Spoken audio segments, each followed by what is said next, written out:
where all of this content tends to live. We have a bunch of other professional development workshops. And quick plug for a marketing tool, we have onstage.la, which has event listing. So if you are here for an organization, you can get in contact with Mark and we'll get you listed on there. And then if you're an individual that's looking for art to see, we have a lot of events being listed right now. It's been pretty fun getting all of those people onboarded onto that site. So yeah, our next one will be May 20th, and I'm so excited that you're all here. So first, like, what kind of brands do you love? This can be anything from like a person, an artist, a company. Like when you think of a brand, what does that mean to you? And like, what does the phrase like on brand mean to you guys? Quality from Donna. You guys can also like jump in audio.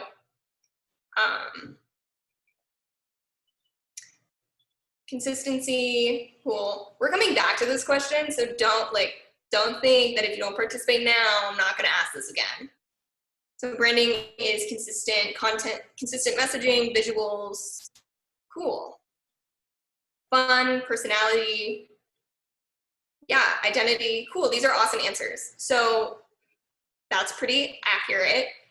It has I think branding and marketing tend to get confused because marketing is how you express your branding, but if you don't have strong branding, then your marketing tools are not going to be as successful.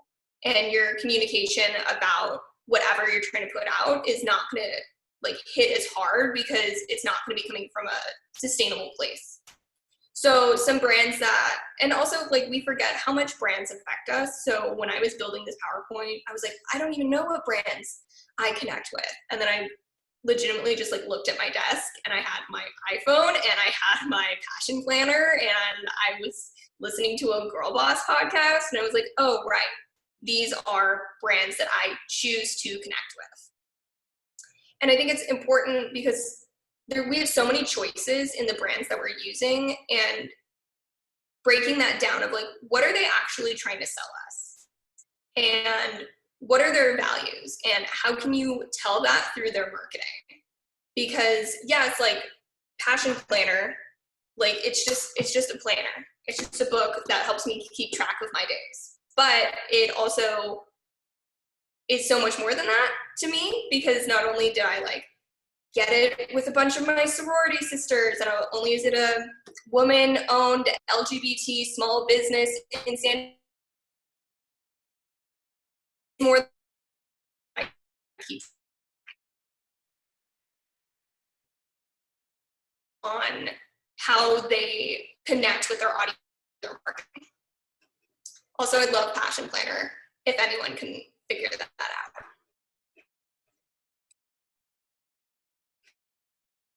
And bridging the brand between bridging the brand gap between where you are now, maybe where you want to go, to audiences and meet their so that building a brand is sharing your passion with the world, whatever that passion is. And whatever that is the right answer for you. And it helps you make values-based decisions on how to communicate, which is really important because so many people chase marketing trends and are chasing maybe things to do to feel like they're included. But it helps you build like a filter for like, is this project on brand for me? Yes or no? And it also like, just know that your story is worth sharing. People tend to get uncomfortable. They think like, if I'm building a brand, I'm selling out, or like, who do I think I am that like I get to be a brand? But like your story and your passion is worth sharing with the world. So that's really like the root of branding. And especially when it comes to branding, do not assume that everyone knows who you are or that everyone knows what you're up to. You are not Beyonce. And also, not everyone knows who Beyonce is. Like, remove the word everyone knows or everyone likes or everyone does from any of your marketing vocabulary, because that's just not true. Even Beyonce's marketing team cannot get the entire world to like her. And also, like I mentioned earlier, don't feel like you're selling out. It's actually the opposite, because it means all of your marketing is coming from a super authentic place, as opposed to trying to be something you're not to get marketing results. And I will say this over and over again, do not chase marketing trends. Like Instagram aesthetics come and go, logos come and go, but like, don't feel like you need to change everything about yourself or everything about the art you're creating to pander to an audience, because that's not authentic. So like, what is a brand? We've kind of touched on like what brands resonate with you and why they're important. But it is a lot of kind of emotional intelligence. And if you're doing this for an organization, it's actually a little bit easier, because you already know a lot of like, why did you create this organization, or why did you start this company, or why are you doing this specific thing, as opposed to any other career. And so when it comes to marketing or branding yourself as a person, that can get a little more challenging, because we are such multifaceted individuals, especially as artists. We have so many passions and talents and skills that it's like, it's not about the skills. It's not about like the training. It's about like, who are you that made you want to go after these skills? So really, like, what are you passionate about? What are your strengths? Why are you doing any of this? And specifically, like in this workshop, I always start values, vision, mission. People tend to do mission statement, vision statement, values, but I'm like, you can't build a mission statement if you don't know why you're doing any of this. Because it does like inform what you're actually going to do, which is your mission. And this goes for individuals, organizations, companies, like whatever you're trying to do as a person. Like this happens. Like I have a personal mission statement for my life, and that helps me, especially like when I'm trying to pick on what projects I want to do. Like, does this help me accomplish my mission? And we're gonna have like this packet that we're sending you guys has these questions on it, so you can take the time to reflect, because these are like harder conversations to have with yourself, especially if you're finding out that maybe your mission needs to change a little. Maybe especially now, like a lot of our perspectives of the world are changing. A lot of our perspectives of ourselves are changing. A lot of us don't necessarily have the job titles that we had a couple months ago, weeks ago. And so that's okay for these things to shift, as long as you're having a really good conversation with yourself. And then that will then manifest into a brand, which is your core values that brings people in through emotional engagement. And that is different than marketing, because branding has nothing to do with like, I want you to participate in this thing. I either want you to buy my tickets, I want you to hire me as a person, I want you to come to my event. Like that's not what branding is trying to get people to do. It really is about answering the question of like, why should I? Because that's honest, like that's what all of us think when we're making decisions. Like, why should I buy an iPhone over an Android? Why should I go see a show at this company versus another? And I do think that a lot of theater companies are so invested in what the like passion of what they're doing, they forget to communicate that passion with the rest of the world. Because I mean, these theater companies are doing incredible things, but if I don't know why, and I don't like, then I'm not even gonna know why you're putting on this show or why I should come to it. And that's coming from someone that loves theater and sees an unhealthy amount of theater. Because we're all doing this for different reasons. Like, we all have a different reason for why we started this career, or joined this theater company, or started this project. And you need to be really clear with yourself and the world on like why it's important to you. And maybe like this project does fit into your bigger vision of the world. And like, you can really dream big here. So like, what is your actual, like if you got to set up the world at the end of the day, what does it look like? And how can you get there? And even if it's just like, my big vision for myself is that, you know, like, I mean, I don't know, like, I know my vision statement, but it's like, and it doesn't have to be about like who you think you should be or who you think where you fit into that, especially when it is talking to people who are creating new things or people who are not normally seen in those spaces. Because if I'm looking at executive directors of large art service organizations, there's not a lot of young women. And if that's eventually my goal and my dream, but that space isn't created yet, like that's okay, because that's why it's a vision.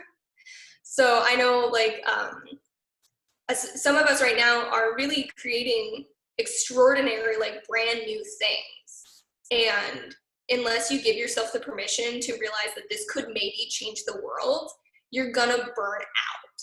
And it's not, and it also, like, maybe you're building this incredible thing, but it doesn't really align with your values. So even if it didn't necessarily align with your old job title or what you were doing, if it still doesn't align with your values, then it's gonna, because every time we start a project, there's a point where it gets really hard. And we ask ourselves, why am I doing any of this? And like, when you have your values and vision, it answers that question really quickly. It doesn't make it any less challenging, but it helps you get to a better mindset faster. And so these guiding questions under each box are, they're very fluid. It's not like knowing, you know, you can't think about your skills and your talents until you get to the mission column. Like, we all know these things, but it's just like your skills and your talents don't define your values or who you are as a person. They came out of your values, if that makes sense. So like, I very much value arts and collaboration and organization and things like that. So then I got really good at Excel. Or if someone really likes technology, you're then going to an innovation. Your skill set is probably going to be very tech heavy. But yeah, your skills and your job titles don't define you, which is why, like, when you focus on that mission statement first, it can really make that unsustainable, because then you're chasing a title, you're chasing a more specific thing, as opposed to like chasing a vision or leading with values. Any questions so far? Donna said, thank you for reminding us to communicate this with the audience and constituency. We so often keep it contained as if we want to suppress it. That is fantastic, because we will get there. That is a very important conversation, so thanks for foreshadowing it, Donna. Authentic branding. Yes, why do we get nervous about being ourselves and wanting to share our stories with the world? It is a really vulnerable thing, especially in the arts, because what we're creating is so subjective. And yes, there's like the tangible product at the end of what we're doing, but whether or not people are gonna like it or the audiences are gonna resonate with it is completely out of our control. And that's where like authentic branding comes in. And so Warren Bennis, who's like one of my favorite leadership authors, which I recommend on becoming a leader to anyone that wants to do anything leadership related. To be authentic is literally to be your own author. Like, you are creating the story that you want the world to hear about you. And especially when it comes to something that's considered like on brand or not, that's where that starts to play in. So definitely, like, part of my brand is how much I love LA theater, and I talk about it all the time, everywhere, that if someone walked up to you and was like, heard Michaela Bulkley hates theater, no one would believe that, because I have put so much effort into making sure that that's just not true, because it's not. I love theater. So yeah, just making sure the more you own your story, the less other people can tell it for you, is really where that comes from. And your brand will grow and change as you grow and change as an artist and a person, and that's fine. And sometimes that's going to mean leaving behind some of your audience that doesn't necessarily resonate with that anymore. And that's okay, because people are going to disagree with you. Like, people are not going to like your art. People may not like who you are as a person, and that's fine. And that's when you fall back on your values, because your values are non-negotiable. Like, they're not going to change. And not everyone is going to be your audience. Like I mentioned earlier, cut the word everyone from any of your marketing, because it's just not true. There's going to be people who just don't like theater. My own sister doesn't really like theater, and I just have to accept her for who she is as a person, because I'm not going to be able to change that. Sometimes I can twist her arm to come see a show that I think she'll really like, but you know, I'm not going to spend my whole life preaching theater to my sister, who's just never going to really care. So now it's like, it is communicating your brand. Again, this is about building relationships. This is not about convincing someone to believe in what you believe in. This is about building relationships with people who already resonate with that. And I think with theater artists, we tend to struggle because we think the only people that understand us are other theater artists. But that's not true. There are people who really, really love theater who just didn't make the choice to follow it in their career or life for whatever reason. But that doesn't make them any less like deeply in love with this art form just because they chose to do a different career path. And if that wasn't true, like, Wallace Annenberg is not an actress, but we have the Wallace Annenberg Center for the Performing Arts. So, you know, we have to remember that there are people that deeply, deeply love this art form that maybe are not on the same like community plane that we think we're on. I will even say that for myself. Like, I don't actually create any theater. I just really love theater producers. They're my favorite people on the planet. I don't actually make any theater. Yeah, all of us, we all have someone. Thanks, Brandy. Yeah. Donna, I'd love to hear what you're discussing with Patrick, if you want to put more details about that. And so how are you communicating your brand is, what biases are you fighting against? Especially with, like, there are things that we know to be true about theater that other people just don't believe yet. So a lot of people still think that theater is really expensive, that you have to dress up really nice, that it's going to be Shakespeare or a language that they don't really understand. Because when they see our marketing, they see people in costumes, they see really dramatic lighting, and it's hard for people who are new to theater to understand that, like, they can just show up as themselves. They don't have to show up as these really decadent, beautiful artists. And those are things that we just have to accept, that those are what people think. Again, we don't have to pander to them, but it is about how do we build a relationship with those people who do love live performing arts, to make them feel like you would be just as comfortable in the theater as you would be at a concert, because all we're doing is asking for you to show up as yourself. And like, ask people, like, if you're like, hey, you're my really good friend, you and I really get along, why don't, genuinely, non-judgmentally, why don't you tend to come to the theater? And hear what they have to say. Also, like, make sure you're aligning yourself with similar brands. And brands does not mean like companies. So yeah, definitely team up with other theater companies that are doing similar work. It doesn't have to be identical, but we all know there's a group of people who love classic work. We all know there's a group of people who love musicals. Like, find those people. And also, there can be other brands that you align with that are not theater. So I'm bringing up like the 3 brands I mentioned, because if I say that, you know, my top 3 favorite brands are Apple, Girl Boss, and Passion Planner, if you know those brands, you're gonna know me a little bit better. You're gonna know that I love creativity, innovation, women-owned businesses, like productivity. Like, those are things about me that, again, have nothing to do with my job title or the career that I chose. Also, but like, building collaborative branding can look in the form of like formal relationships of like teaming up to work on a project together, but it can also just be like, girl bosses never had, well, that's not true. So anyway, I just kept showing up and engaging with girl bosses content, and then they asked me to be an ambassador at one of their events. So it took like a very casual relationship that I had with this brand that they kept showing up for me, I kept showing up for them, and then they saw that because they had an event in LA. So it can eventually turn more into like a formal thing, but I also know that if I wasn't someone that they thought they could line up with, they wouldn't have asked me.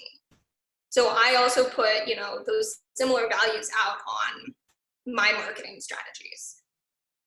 And it is about building a deeper relationship with your audience. And this can help you build new audiences, but it's also really important for audience retention. Because again, when I first started liking Girl Boss or Apple, so when I first started liking Apple, I could only, you know, I only had my one little iPhone, but now I have like so much Apple products. So it's about continuously buying into those. And then if they are selling a product, like buying this product. But Girl Boss like doesn't sell a product. They're a media company. So how are you building those communications, and how are you engaging with brands? Because then you can kind of also take those things and say like, how am I engaging with my audience? What are ways that make me feel special as a consumer that I can then kind of bring into my own branding? And it's not transactional. Remember, you're not actually asking anyone to buy anything yet. Cool. So that was like a lot of information. And now this is like, I really want to get into the discussion aspect, because a lot of this work is more like, it seems really easy. You're like, oh, so I'm just like journaling to figure out my brand, kind of. But if there are like, these are other ways to find inspiration and dig a little deeper. So like, and these are actual questions that I'm hoping you guys will respond to. Like, who are people or brands that you would want to be like? And that's not necessarily to copy them or to take their marketing trends, but you know, there's always someone that's going to be a little bit bigger than us that we can aspire to. And how can you connect with them more, especially now? Like, Courtney loves Jen Gotch and Bando, total icon. And that makes perfect sense.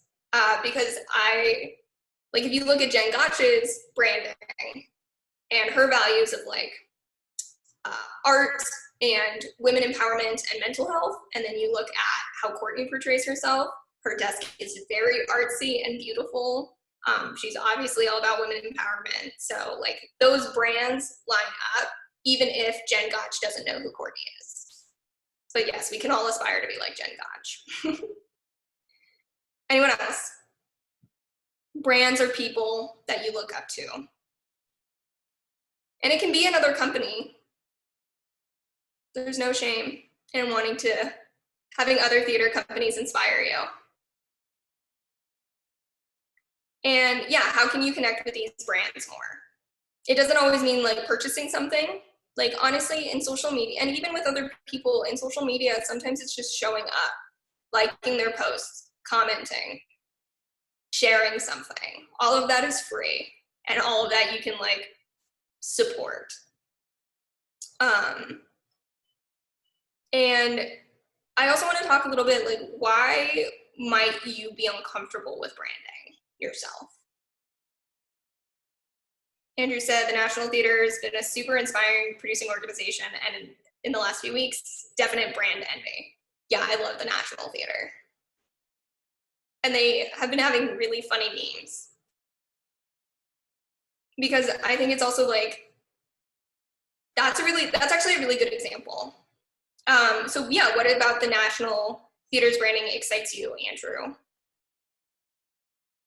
I'm calling you out because you participated. Sure thing. I think it's the outreach. I think the fact they're putting their content out there and making it accessible when we can't create live art right now, or at least physically approximate live art. I think they're also finding ways to make it engaging with their meme quality. Like that makes it accessible, theater accessible in a way that you wouldn't expect it to be. When you think of like Frankenstein, Mary Shelley being this old piece of drama, but then they were able to go ahead and use meme culture and make it accessible and inclusive to younger audiences. So what kind of like values do you think that they were portraying? Oh goodness, I feel called out. Yeah. Thanks. Really, I think it's positivity. I think it's the idea the show must go on. It's they're putting perseverance out there in the forefront because they're still putting work out there. Okay, that's really interesting. Carolina said savage Fenty branding. Ooh, girl, I'm gonna make you talk about that. Carolina, you better. Why do you love savage and Fenty branding? I love Savage Fenty branding because I think they really reach out to their audience a lot. They use Instagram brand ambassadors, but they also make a point to include women of color, women of different sizes, women with disabilities in their branding all over their Instagram, whether it's their makeup or their clothing. So I think it's really cool. It feels very modern. It feels very inclusive, as I said, and it feels like they're connecting with actual women instead of just models. That's awesome. Thanks. Yeah, so on both of those, I think Courtney, did you want to go ahead? Yeah, I wanted to pop in because I love that example because it's a perfect example of what you're talking about, of using your values to influence your vision and your mission. Because like Rihanna is just like, she's very about women's empowerment. That's a personal value that she took of like, I want to see more women of color. I want to see different kinds of women reflected in media and fashion. And that influenced her brand and is what makes that brand so iconic. So I really love that example. That was a good one. So for those of you who don't know, Savage/Fenty branding is the musician Rihanna. She has a clothing and makeup line that is very successful because it does include products that are not normally made for certain women, and it's very focused on inclusivity and making sure that all of these women have access to things that make them feel powerful and beautiful. And for the National Theater, I think also the concept like Andrew was talking about of the show must go on digs really deep into their values because my theater history nerd coming out, the National Theater is a symbol of arts and culture for, their nation, and to make sure that they had a huge responsibility to make sure that they stayed relevant and their content stayed important and accessible because they needed to make sure that they stay at that theater company stays at the forefront of their nation's arts economy. Which is a little different here because I know we have the Kennedy Center, but I feel like that's literally so far away from us in LA. I've never been there. So yeah, it's always about what are the deeper values and how does that translate into what we're doing? Because then it wouldn't be successful. If the reason that what Rihanna is doing is successful is because we can tell it's so part of who she is as an entrepreneur. If someone else wanted to do that, we probably if all of a sudden Victoria's Secret started coming out with all of these things, we wouldn't buy it because that's not their brand. And they've made it very clear that's not their brand. Target. Donna, do you want to talk about Target's branding? Most beautiful life-size photo of a child on the spectrum. Oh, that's so sweet. I didn't know that. Yeah, I was in there just the other day, and we were walking through children's section, and they had, they have the large photographs of children wearing their clothes, and there was a little girl on the autism spectrum in one of the photographs. It took my breath away. It was so beautiful. That's awesome. I didn't know they did that. I haven't been to a Target in a while. Believe it or not. Thanks for sharing that. And I've seen a lot of Target employees too, they're very LGBTQ. I've seen trans employees. I've seen people going through transformation. on the front lines there at Target. It's a very inclusive store. Yeah. So how does that make you feel as someone that supports Target? The level of trust, I think, increases because of that. You get the sense of compassion that they are going to do the right thing in their business model. And of course, you know, with anything you get a feeling and then you have to go in and do your research, but that the feeling is true. It's not just what they're putting out there. It's really who they are, and they're walking the talk, which I think is really cool. So yeah, it's that authentic branding, and you can tell, like, right. It's kind of hard to explain, but like we can all tell when someone's being authentic or they're not. Like we have that gut feeling that we're like, It's so organic, right? Yeah. Sorry, I didn't mean to. No, go ahead. And it's exhausting. It's really exhausting because you have to put so much more thought into it. And that's why like chasing these marketing trends or doing something because everyone else is doing it is really damaging because it takes so much more energy. It takes so much more time. It's not nearly as effective because people can tell. And then also like you said, you're breaking down the trust that you have with your audience if you're being inauthentic. And oh, go ahead. Yeah. No, I'm just saying, like,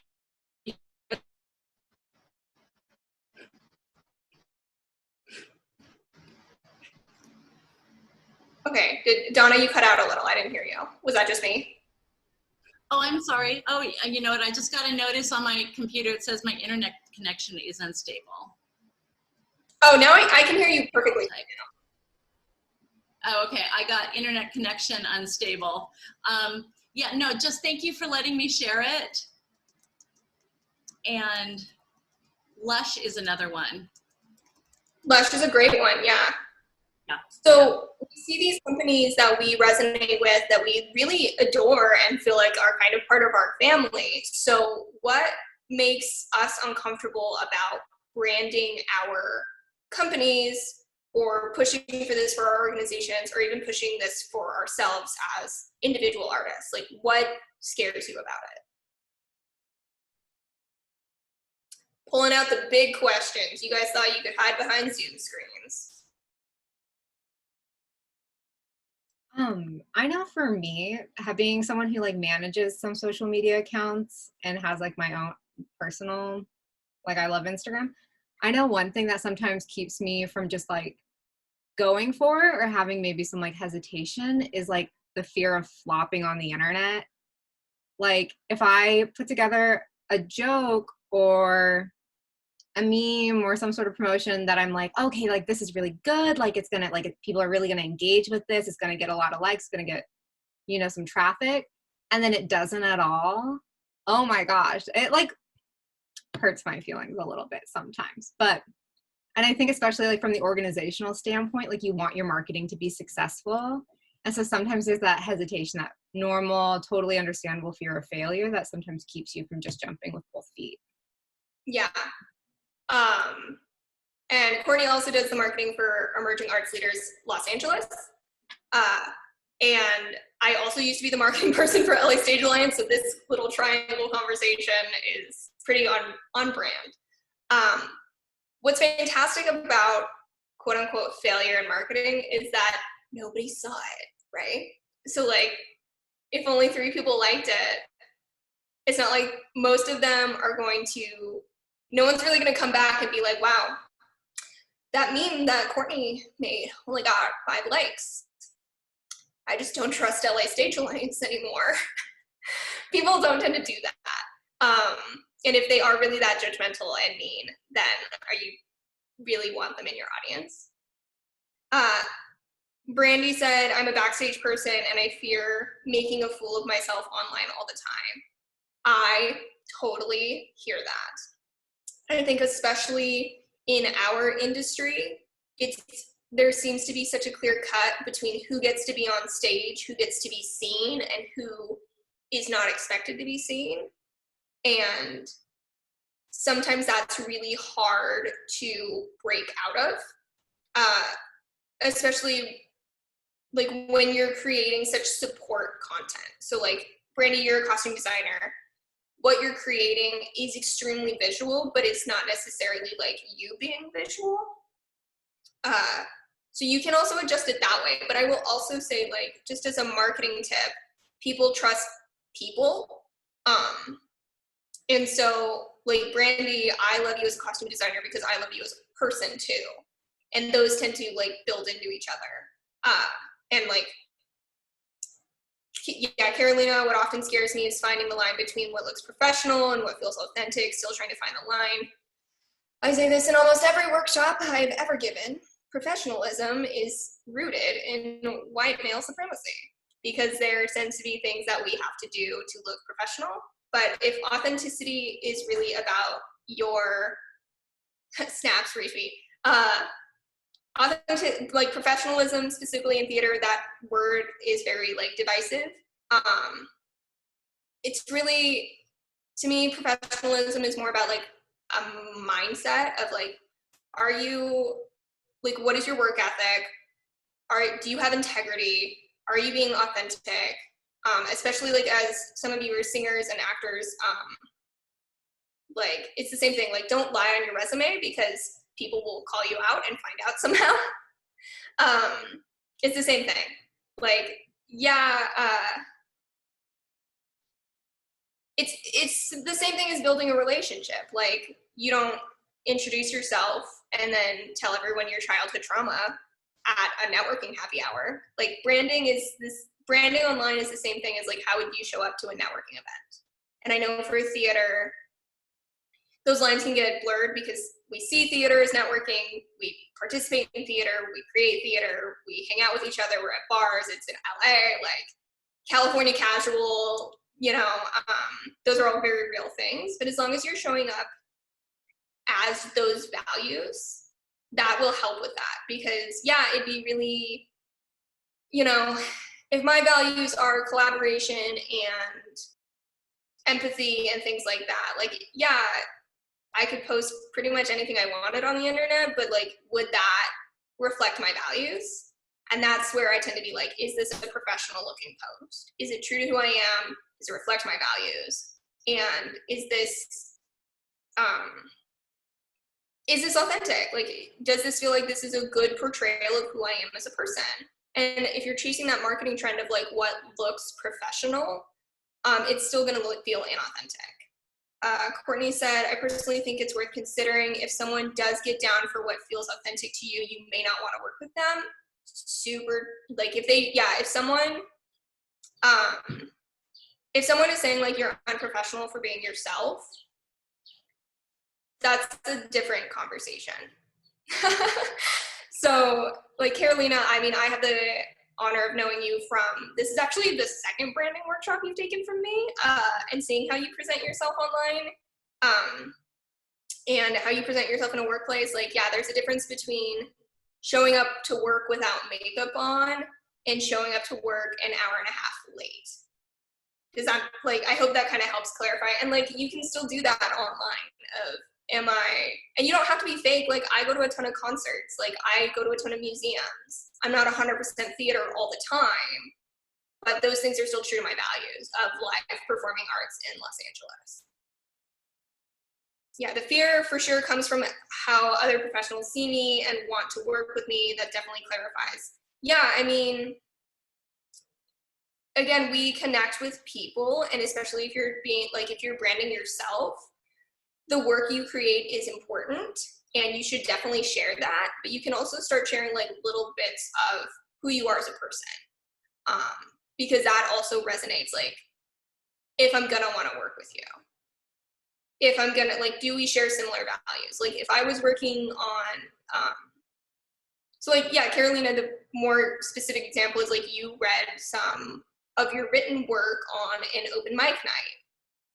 It had a little bit of swearing. It was, you know, a Zoom call, but I don't think any of those things made it unprofessional because you still knew you were showing up in a platform that was going to have other potential collaborators. And yeah, Courtney says it made me like you more because I got to see more of what art you were creating. And also, like, that's how we build teams, and that's how we build relationships. And of course, like with a company, it's a little harder to get more personal because it's an organization. And I very much say that, like, you are not your organization's branding. Like, those can be very different things. You can align with your organization's branding, but like those are still very separate. And that's for like those of you working at like larger companies.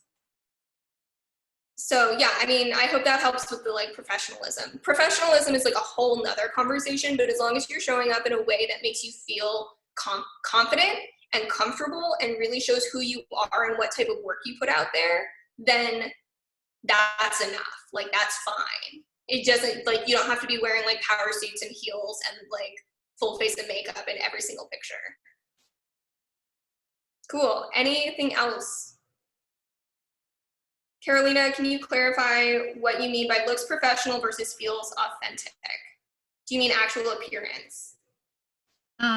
Yeah, a little bit. It's the first instance that comes to mind. I was just having this conversation with other people about what to post on Facebook. Someone was talking about how someone is the leader of an organization and how if you're posting on your page's Facebook, you probably shouldn't be talking about you probably should not be swearing about political things on your page's Facebook, which I agree with. I think, you know, when you're on your organization's page particularly. But it was an interesting question of, well, if I'm a part of an organization, how do I present myself on my own Facebook? And like, does that matter? And like, I think cognitively, I'm like, no, I don't think it, to a certain extent, it doesn't matter, but it's finding that line. Yeah, I think that's a really great question. And I think also kind of addresses what Donna was asking of like, if you're the person or someone that's like the face of an organization, or you are the face of your company, because like Andrew is a designer, like that's a company, but he's also a person. I guess Andrew's a person, right? And like, I think that's really, like, it can be challenging. Because especially with like a small organization like LA Stage Alliance, like there's 5 of us and all of us need to make sure that we're representing the organization. And I think that does come down to like an organization making the decision of like, is this someone representative of our values? Are they communicating that? Because yeah, the freedom of speech protects us from the government, but the freedom of speech does not protect us from consequences of people around us. So again, if I all of a sudden start saying really inappropriate and awful things very publicly when my Facebook profile picture is a picture of me at the Ovation Awards, like, those are real consequences, and then maybe I'm not aligning with the values of this organization. And that would be really different if I didn't consistently, like, my entire Facebook wall is pretty much LA Stage Alliance stuff. People know I work here. People know Mark works here because he's been here for 8 years. And I think, yeah, just and some of my values don't necessarily matter to LA Stage Alliance. Like, have other things in my life that I'm extremely passionate about that are not related to theater or the arts or even Los Angeles. And it's not that those things are wrong, but it's just like, that wouldn't be appropriate for me to promote through LA Stage Alliance or say that they were aligned together. And yeah, I think if you're a sole proprietor or a designer like Brandy or Andrew, then like you can very much have different things. Like Brandy, if the values that goes into your costume design are really about like, how do we make our artists feel comfortable and confident and safe, and how do I make sure that like these costumes feel luxurious and gorgeous while also they can continue to dance, because I know you do a lot of musical theater design. Those values, I know you so well, like those values that live in how you design your costume, when you're just marketing your costume design, focus on those values. And of course, like, you have other passions and interests in life besides making gorgeous musical theater costumes. And those can be, like, you don't have to spend your entire personality only talking about the fact that you make costumes. But also know, like, if you start saying really, like, horribly offensive things, some people might not want to work with you. And that's just like not that I think you would ever say anything like that, but like, I know for a fact, no one from the Republican Party is going to want to work with me. That's a consequence I have to live with. And so, like, there's always going to be consequences to how you communicate your brand, because again, not everyone in the world is going to like you, but just being super mindful and knowing where those values come from. Because as much as I love theater, my love for women's empowerment will always be greater, but that doesn't mean I have to show up to LA Stage Alliance like that every day. Does that make sense? It's not like I'm compromising either of these values, but they're just different aspects of who I am as a person and how I show up. Cool. I want to jump in on, because you just said something that I thought was very interesting. I hoped all of it was interesting. In an opposite way than I think you intended it. Okay. You just said you don't think anybody from the Republican Party is going to want to work with you, probably based on all of the postings and all of those things you've done. And by taking that idea, you've effectively cut off all of those people from working with you through your sort of view of them. You see what I mean? I find, I think to sort of go back to it, with it, thinking of this in the context of what Carolina had mentioned, I think, at least in my lifetime, there's been this change of this, what used to be a real big separation between business and personal, right? It's not business, it's not personal, it's just business. Godfather, right?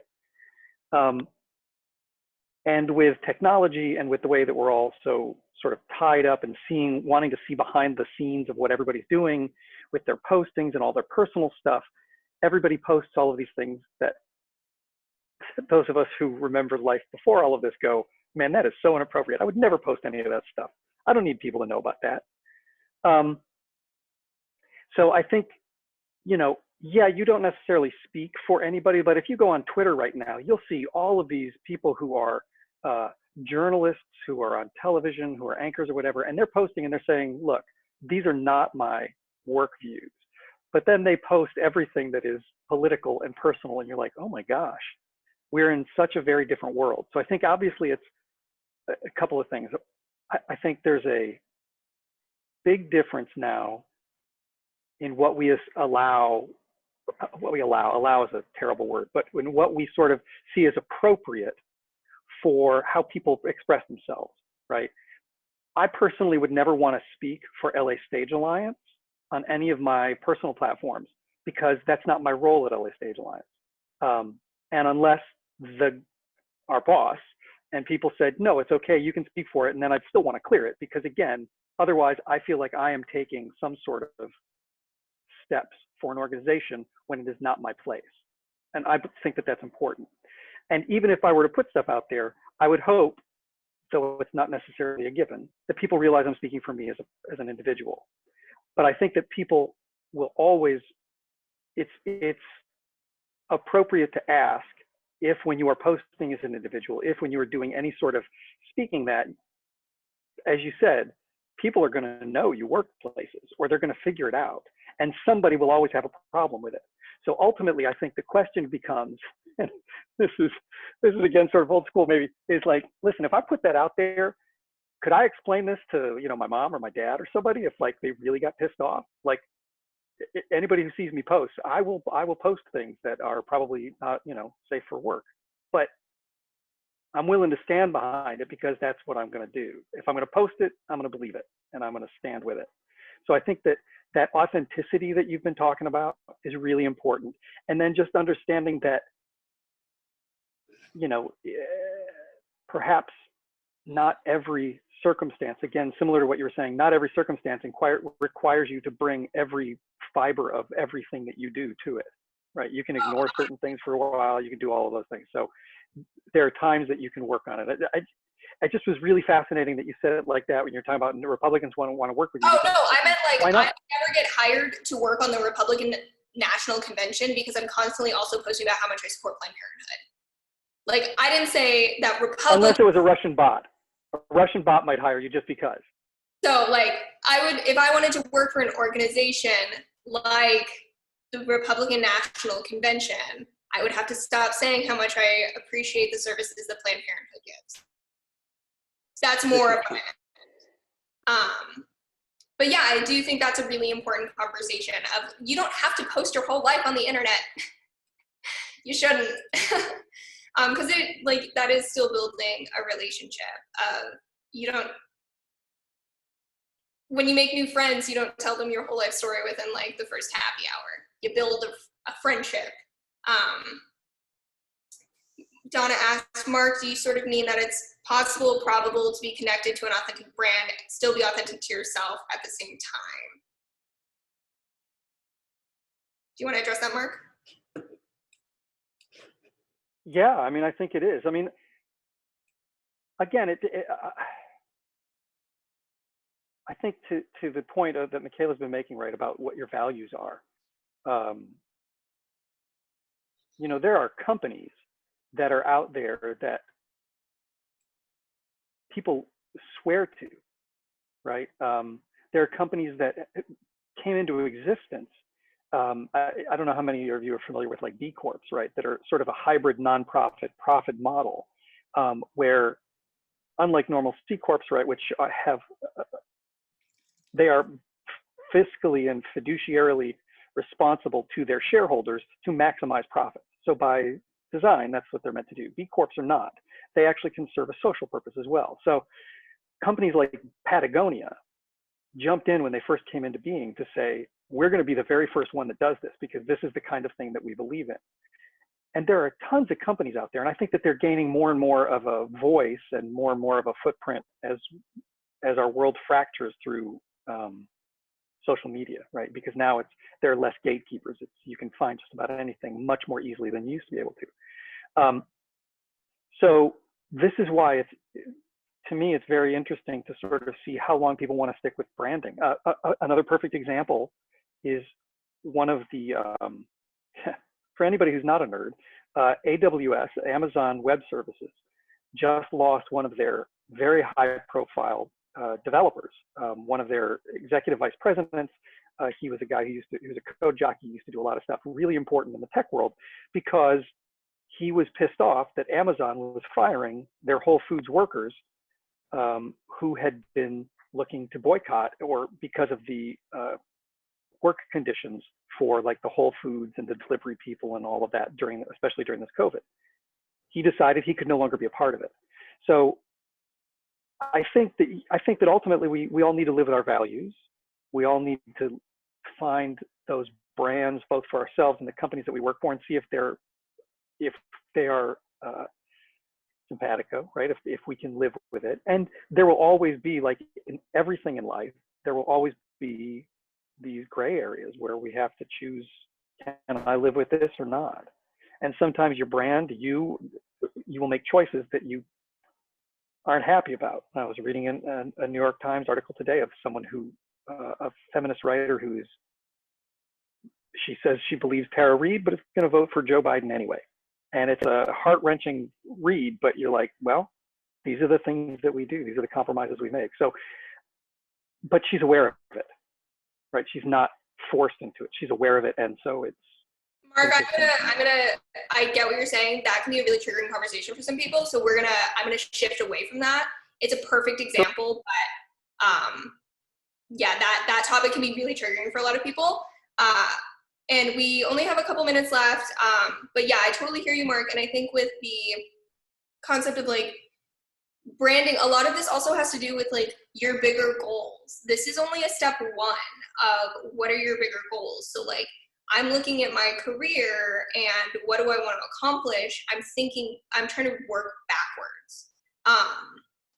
And so like making sure like, yeah, your branding and how you want to show up. If you don't want to create a brand and you don't want to put your face on something, like that is okay.